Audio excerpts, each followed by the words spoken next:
Well, good afternoon, everyone, and thank you for joining Building and Fire Board of Appeals General Meeting. Today's discussion is going to be mostly about code adoption, and with that, can we have the roll call, please? Chairman Kashishian. Here. Board Member Tatulian. Here. Board Member Hanessian. Here. Board Member Aharonian. Yes. Board Member Lee. Here. Okay. Ready for item number 2? Please. Report regarding posting of agenda. The agenda for this meeting has been posted on Monday, September 16th, 2019 on the bulletin board outside City Hall and on the city's website. Ready for item number 3? Mm-hmm. Presentations and commendations. The first on the list is building and safety updates. Good evening, Mr. President, members of the board. Just the big thing today is our updating code adoption. We'll be going over that soon. The other thing that I wanted to bring to your attention is yesterday's council meeting. They approved sending out an RFP for a new land management system. So we will be sending out the request to whichever vendors are providing permit service software to either upgrade our system or replace it. And so we anticipate that that will probably take 6 months to go through the process and maybe another 2 years to get fully implemented. But that is on the way. We're also in negotiation right now with converting to electronic plan check. And so hopefully within 2020 we will have that up and running. So those are the 2 big ones to go along with the code adoption that we're doing. Oh, that's great news. Thank you. Good afternoon, Mr. President and Commission. Other than the code adoption soon to be discussed, Fire has no additional new business compared to last meeting. Thank you. Item number 4, approval of minutes. A motion to approve. Seconded. Roll call, please.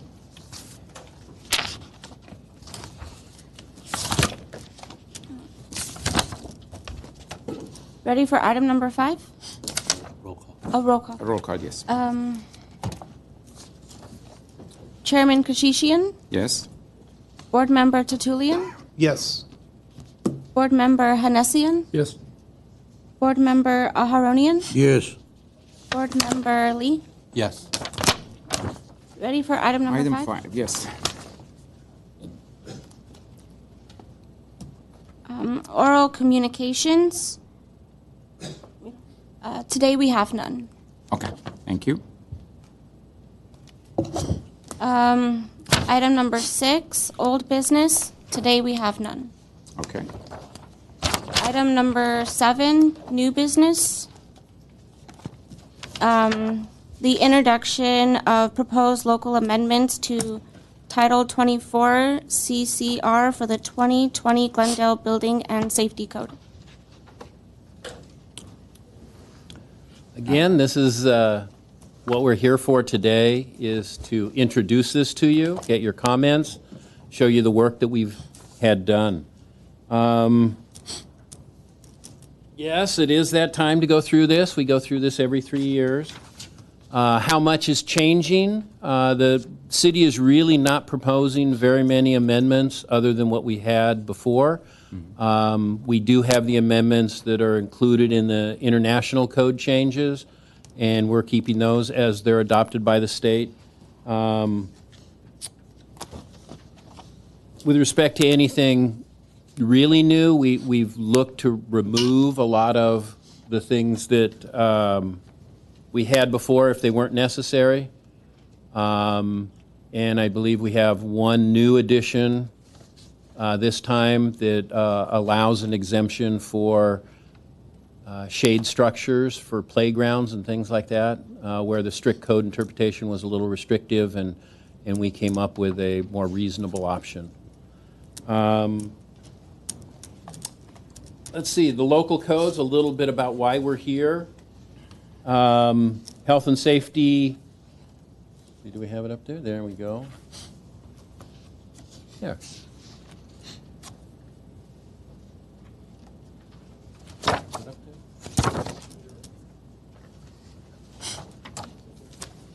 Yes. Finding it. I'm looking at yours too. Okay, the list of codes that we're having adopted are the building code, the plumbing code, the electrical code, the mechanical code, green building code, energy code, the security provisions for the city, the what's the other one? Energy. Commercial property maintenance code. A lot of these are what we've had before. The local process, local adoption process and legal authority, every 3 years the state goes through reviewing the national codes, sets forth what they propose as their adoption. They adopt it through the Building Standards Commission. It is published. It is then printed by the publisher, and then that starts the clock rolling. 180 days, local jurisdictions are required to adopt the state code. If they want to propose any amendments, they need to propose it within that 180 days. And then after that 180 days, the new codes become effective statewide. The state codes get published in July, and they become effective on January 1st. This year it'll be January 1st, 2020. So the IBC edition is the 2018. The state code is the 2019, and ours will be known as the 2020 Glendale Building Code.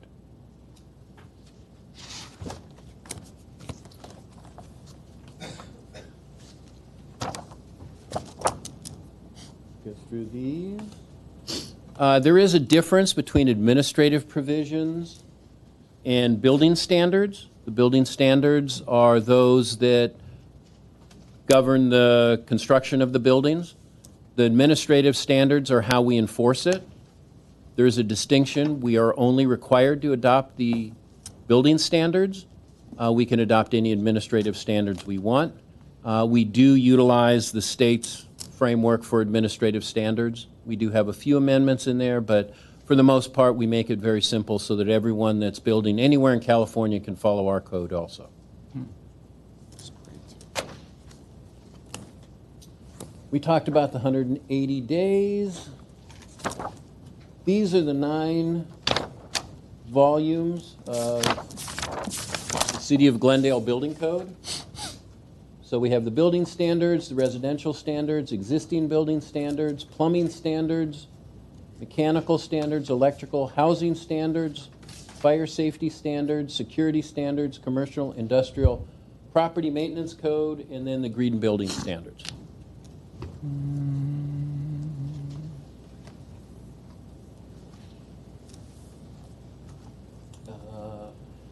The building codes go through the Building Standards Commission. However, a couple of the codes actually go through other ones. The California Energy Code goes through the Energy Commission. And the Historical Building Code is also something different.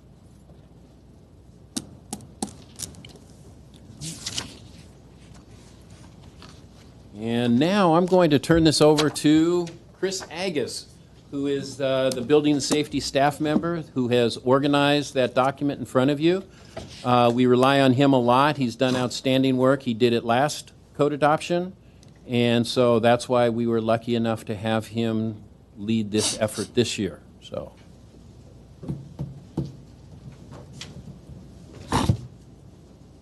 So we shall call you the code expert. I wish I was the code expert. You are the code Good expert. afternoon, Chairman Consician and board members. Before I start with the presentation, I'd just like to introduce a couple of staff members that were instrumental in preparing these documents. So Without them, we wouldn't have this code adoption process, what you see before you on your desk. So the first person I'd like to introduce is Nino Abejo. He worked on majority of this code adoption process, so as well as Celine Sarkislu, who's here. And then we also had Kirsten Billing here. She also helped in the code adoption process. And we do have another gentleman that was involved, and he was a student, and that was, I'm sorry, here, let's see that. That was Lorenz Sadurian. So he helped as well. So, so what you have today in front of you is comprised of all of the amendments that we are presenting to you. And my presentation today is going to cover the new portions of what is covered in the book. So the new amendments. Okay, so starting with volume 1A, which is the building standards. This is the California Building Code, which is based on the 2018 International Building Code published by ICC. And then many changes that we have were necessary for the Glendale Building and Safety Code to match basically the IBC format.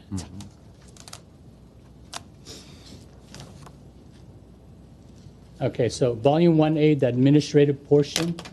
Again, many of the proposed amendments that you see forth are similar to the previous, which is the 2017 Glendale Building and Safety Code.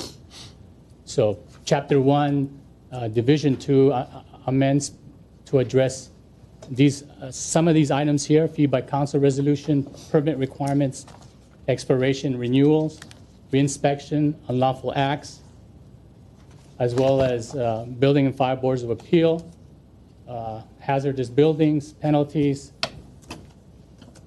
requirements for disaster repair and reconstruction. To start off with volume 1A, this is not a new amendment, but this is just an amendment that we have clarified, and that is section 1A-3 and 1A-4, which is the fire code official concurrence. Basically, what this amendment does is revise to clarify fire code concurrence in those cases if related to fire protection, fire department access, or water supply. This is basically a local provision to help facilitate compliance with an expedited, streamlined building modification process. So, as an example, a building modification, if it doesn't involve fire protection, fire department access, or water supply, then building is just going to weigh on it, not fire. But hopefully that will help streamline the process of getting a building modification through the permit process. Okay, so volume 1A general code requirements. Again, many are similar to the 2017. There are some sections that have, some amendments that have been relocated to different sections to meet the IBC format. And Chapter 4 and 9 were amended to be consistent with the fire amendments. And then Chapter 15 was amended to restrict wood roofs and limit assemblies to Class A or Class B.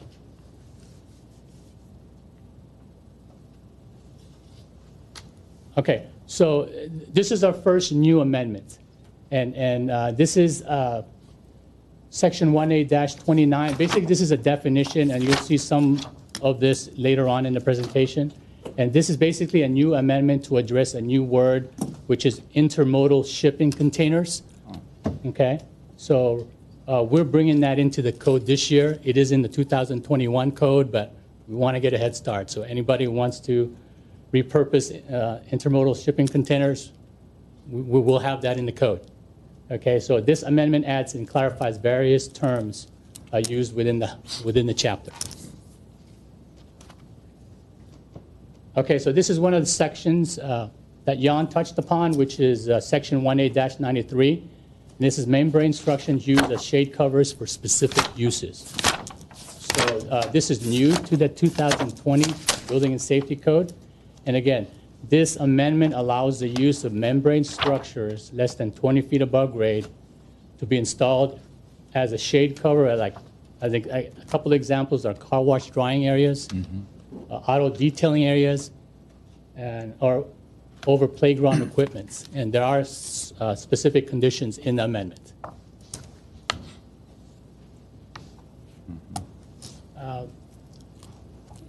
Additional general code requirements as far as amendments. This goes into, again, section 1A-92, 97, and 108. This, again, touch upon the new word, the intermodal shipping containers. Okay. And in these sections, these amendments provide standards and requirements for repurposed shipping containers used as building or structures. And this is based on the 2021 International Building Code. So that will, in 2021, International Building Code will have that. Right now, the code 2018 does not, but we're bringing that into the code this year in the 2020 Glendale Building Safety Code. So the 2021 IBC code is already out? I believe they're in. Every year they go through the voting procedures to see what's going to be adopted in the next code. So if it's adopted during the first year, you know it's going to be in there when it's finally published, so we know what those requirements are. Okay. So you're staying proactive, huh? We haven't had any Proposals requests for yet? doing that yet, but who knows? Yeah. Okay, so now we're moving into Volume 1A, which is the structural amendments. And IBC regulates by reference to national standards such as ASCE 07, ACI 318, and AISC. Many of the structural amendments are similar to the 2017 Building and Safety Code. And actually, many are consistent with the Los Angeles Regional Uniform Code Program, which is LRUCP, that was established by ICC LA Basin Chapter. And there are a few amendments that are new to address deficiency in the reference standards. So not as much as what we had previous code cycle. Okay, so this is one of the new amendments. And again, this is based on LRUCP documents. This is section 1A-64 regarding retaining walls. So basically, this amendment is actually a continuation of an amendment during previous code adoption cycle. What this amendment does is this amendment prohibits, this basically clarifies and prohibits the use of wood retaining walls assigned to seismic design category D, E, and F, which is basically most of Glendale. Section 1A-65 is another structural amendment. And this amendment prohibits the use of wood poles and posts embedded in direct contact with soil in structures assigned to, again, seismic category D, E, or F.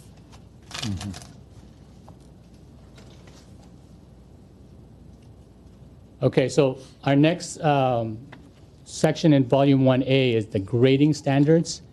And I'm pleased to announce that it's the same as the 2017 grading standards, so there's no amendments here in Volume 1A.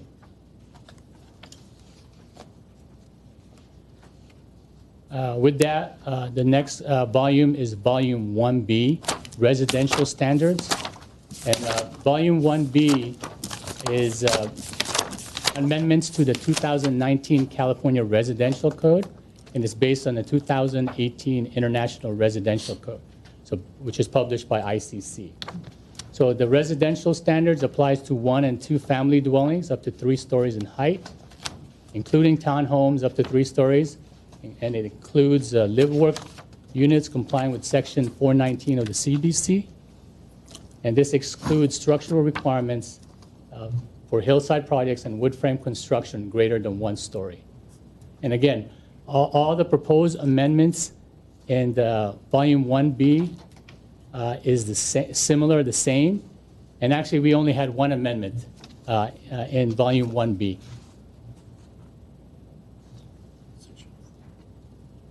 This is not an amendment, but again, this is a clarification. This amendment is in Volume 1B in the administrative section, which are similar to Volume 1A. This one, again, it just clarifies to be consistent with 1A, is regarding fire code official concurrence. So again, if in those cases, if related to fire protection, fire department access, or water supply. So we have that amendment also in Volume 1B.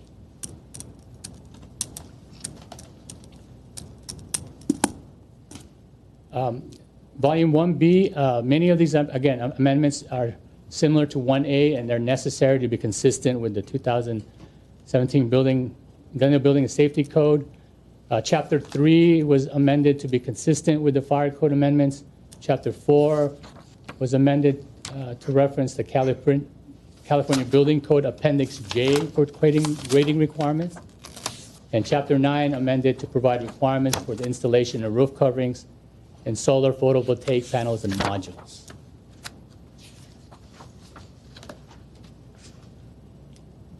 So Volume 1B structural amendments, the international IRC regulates by reference to the national standards such as ASCE 7 and ASCI 318 or AISC.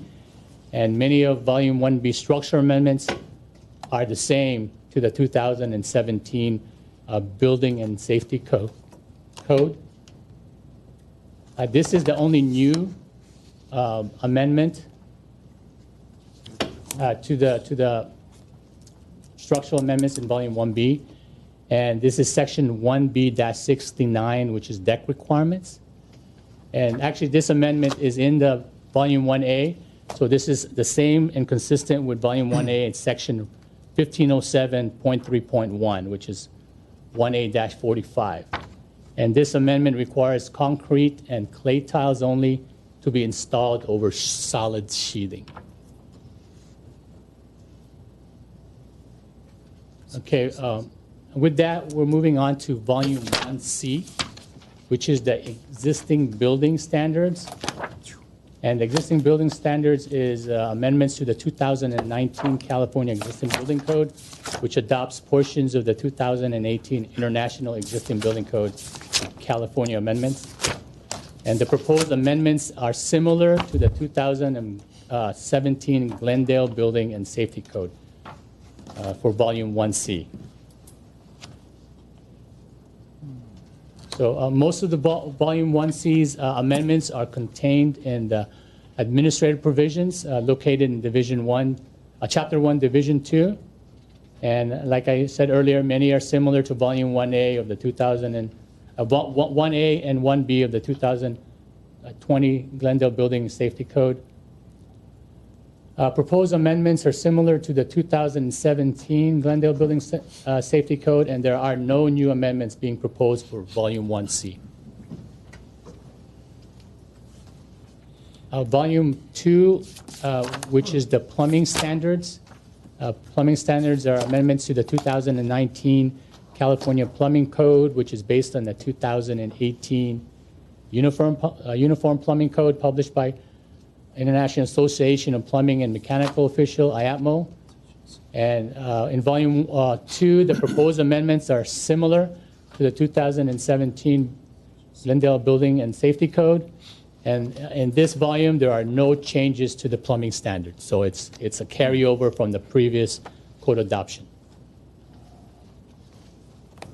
Volume 3 is the mechanical standard, is again, amendments to the 2019 Mechanical Code, which is based on the 2018 Uniform Mechanical Code published by IAPMO.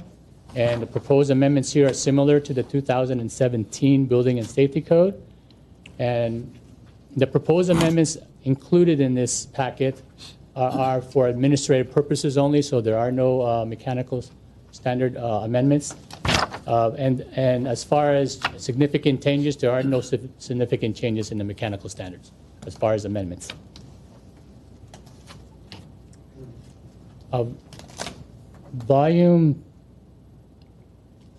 This should be Volume 4, which is electrical standards. And Volume 4 is the amendments to the 2019 California Electrical Code, which is based on the 2017 National Electrical Code published by NFPA. And again, proposed amendments are similar to the 2017 Glendale Building and Safety Code, and there are no significant changes to the electrical standard.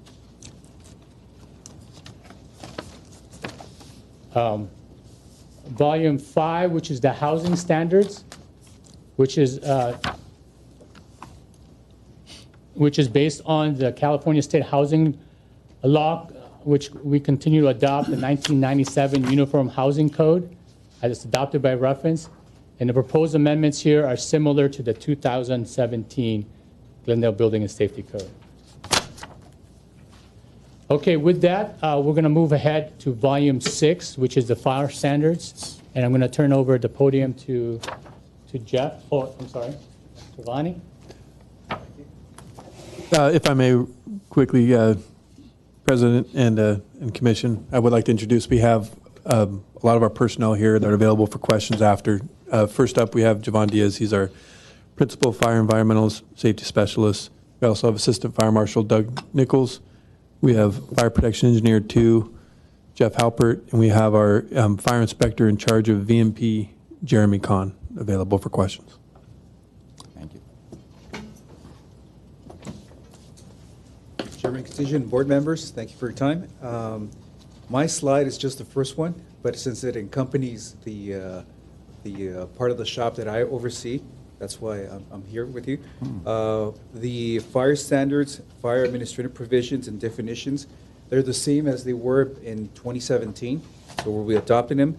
But what I'd like to speak about is with regards to the Fire Prevention Bureau taking into effect the Certified Unified Program Agency, which have been done for the past 20-something years, and all the enforcement and inspection requirements that it has, and also the industrial waste program that we oversee here for the city of Glendale. So that includes also all the codes, inspections, and requirements that it has. So that gets incorporated into the fire code, and as one of the responsibilities. Oh, and one of the responsibilities of the Fire Prevention Bureau. And with that, I'll hand it to Jeff Halpert. Thank you for. Thank you. Good afternoon. Hi, Jeff. Mr. Chairman, members of the board, thank you so much. My name is Jeff Halpert. I'll be presenting the next several slides. We presented these in order that they appear in the fire code. So Chapter 3, which is general safety provisions, we essentially maintained the same provisions as we had in the 2017 edition. And these are general standards relating to open flame devices, portable devices, and built-in devices, typically located outside. And so we've maintained the same provisions. As is the case with most of our provisions, they've been tried and true over the last several editions, so we've continued to maintain and bring them forward. Where there were some room for improvement, we did make those adjustments. Chapter 5, which deals with fire service features, which is mainly regarding access to buildings, access to fire road, access, et cetera. We, again, repeated the same version as we had in 2017, in which we adopted one of the sections which is not adopted by the state, so we needed to do it locally. Chapter 9, which is probably contains the most provisions we have, Chapter 9 is fire protection systems. And again, most of the provisions that we had in 2017 are again proposed for the 2020 edition. These deal with fire pumps, fire sprinklers, fire alarm, water supplies, et cetera, and we go through a few of those details with you in the upcoming slides. I would say the centerpiece of Chapter 9 would be our landmark fire sprinkler ordinance, which first was enacted in 1989. In that legislation, we required sprinkler retrofit of existing buildings as well as triggers for sprinkler installation when buildings undergo a certain amount of construction, et cetera. So we've basically carried that same language consistently from 1989 till today. There's only been some minor tweaks along the way to address trends and conditions that warranted some changes. Very minor, though, in nature. And the next item is Table 901.6. That is a homegrown table we've developed in Glendale over the last several editions. It's a very convenient table that lists all the different fire protection systems that need to be tested and certified on a regular basis. That's been very helpful for the public as well as for us.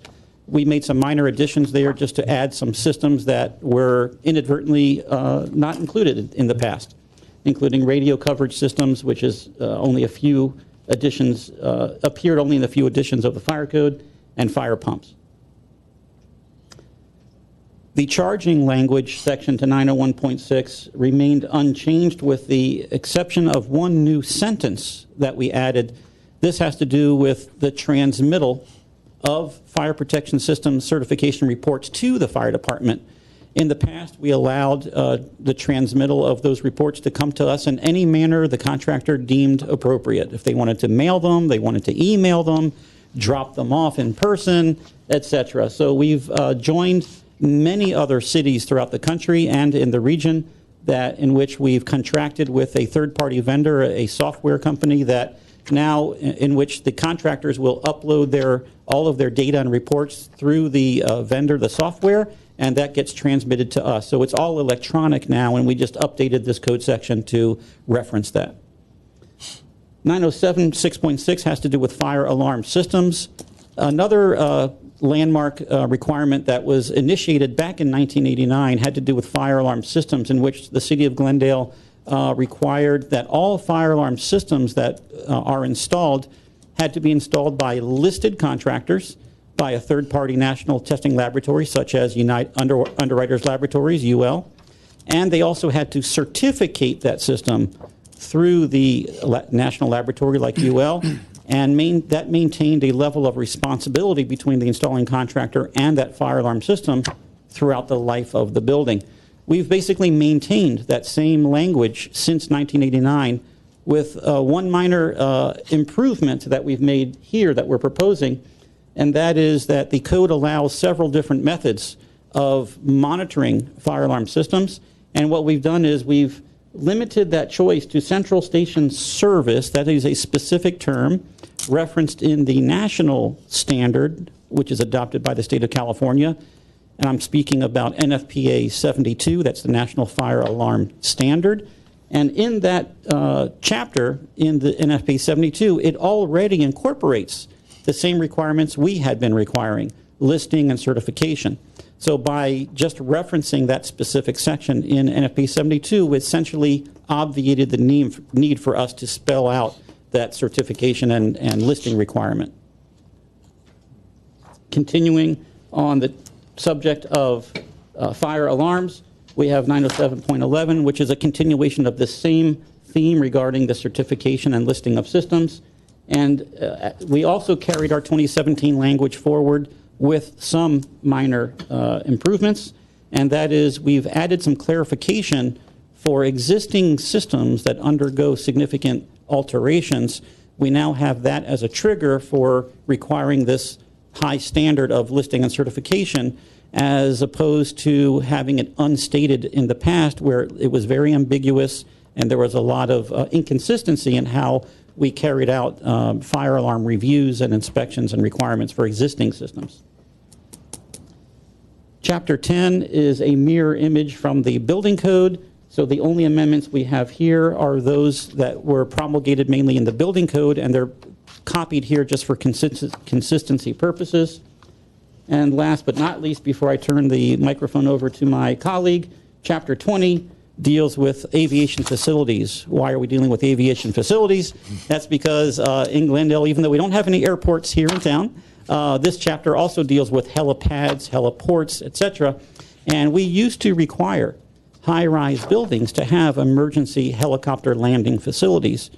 The last code edition, we actually dropped that requirement. However, what we have maintained and are continuing to propose to maintain are the design standards for helipad emergency landing helicopter landing facilities if someone chooses to provide it voluntarily on their own. All right. Thank you. Thank you. Good afternoon, board members. My name is Jeremy Kahn. Chapter 49 is the requirements for the Wildland Urban Interface Area. This is our high fire hazard area where we do the vegetation management program. General for Chapter 49, we changed the format of the code itself so it matches the California Fire Code. A notable change, we added a definition section where the definitions were previously hidden within the text itself. Specifically, under the requirements section, we've updated the specific requirements to more closely match the general requirements that are found in the state codes themselves. And the specific requirements will now be put in a guidelines document the fire department will produce.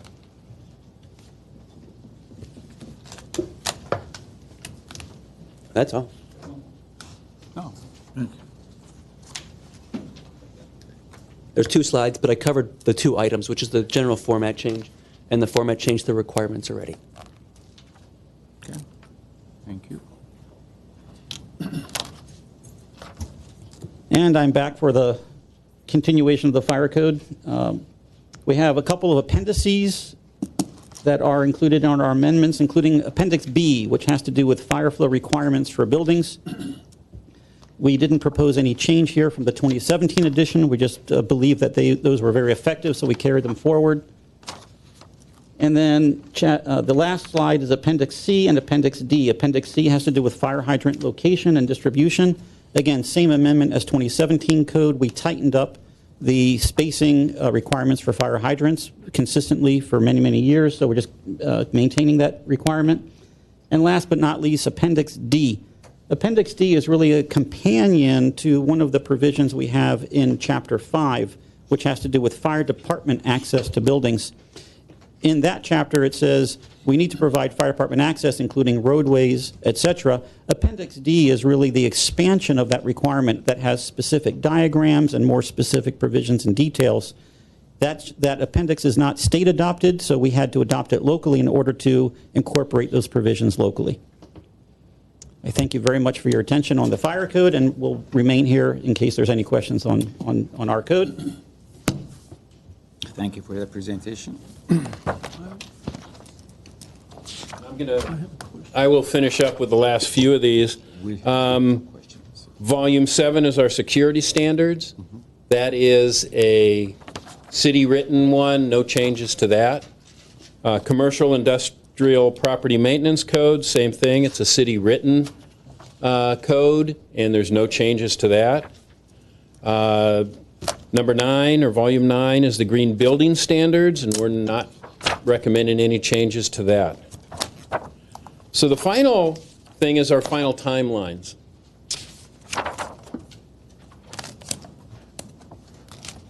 You have the draft presentation today. We'll have a final presentation to you on this if there's any changes between now and October 16th. I can tell you that there will be one change that came up recently because the Building Standards Commission sent out an informational bulletin on pool enclosures where they do not require anything, even though it seems like they do. We are going to be proposing an amendment to what the standard language is to always require an enclosure fence, no matter what. And then you have other standards, whether it's a pool cover or alarms or things like that that the code requires 2 of. We are going to require the fence no matter what. So we have success with fences, and we like fences, and they're very effective. So we want to make sure our pools are safe. But that will be presented to you in October. In November, very quickly, it will be introduced into council. And then at the end of November, it should be adopted by council. We have to introduce the ordinance first and then have a hearing and adopt it. The effective date would then be January 1st. So that is our wonderful presentation about what we're doing with our code and all the people that we've had involved in making sure that our codes are right up there with the best in the state. So if you have any questions? Yes, please. Thank you. Okay, in case something happen, incident in Glendale, for example, like fire or building, doesn't show in the code. Fire department or building department can add that one automatically without waiting 2 or 3 years. When there's disasters, and they have happened, the collapse of the balcony up in Oakland, as one of those. The state looks into immediately. They actually came out with emergency presentations and or emergency code amendments, and we adopt them. We respond to those as fast as we can. If there are incidents where we've learned new information, we can run new ordinances through the council and update those amendments at any time. We just need to go through the same process of having a formal adoption into the city council, then having it adopted, and then notifying the Building Standards Commission of our change. Thank you. Any other questions, board members? Like I says, we're on top of the codes. We stay active in it, and like I says, the people behind you are the best at what they do. So, thank you. Well, thank you for that hard work, and God knows how many hours of staff hours you will spend on this. Thank you very much. It was very comprehensive, and I'm sure everyone will benefit from it. Thank you. Ready for item number 8? Sure. Reports, information only, recent building activity report, and monthly income summaries.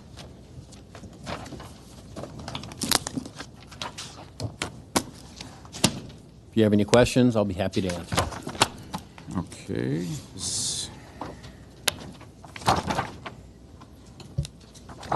Cost recovery seems pretty good. Any questions on the monthly report? Only if there's anything that is extraordinary that you'd like to mention to us. No, we're right on our projections, and things are looking good. Work has not slowed down. That's good to know. All right, thank you. Ready for adjournment? One yes. more thing. Okay. You mentioned, Jan, about October 16. Is that the final proposed amendments? Because the book says October 18, so October 16 is Wednesday, October 18 is Friday. So it means that we have another meeting in October. Yes, we're planning on having the board together for another meeting in October, and it will be on the Wednesday. Which is the If I altered with the date, then I apologize. It will be that third Wednesday of October that we're looking. That's 16th. Right. And the reason for that meeting was basically for that one item that's been amended? We also have an item going to council on the extension of permits, and we want to get some information from council, and it may change what our proposal is. Okay. All right, thank you. So if there's nothing else, I guess the next item is adjournment.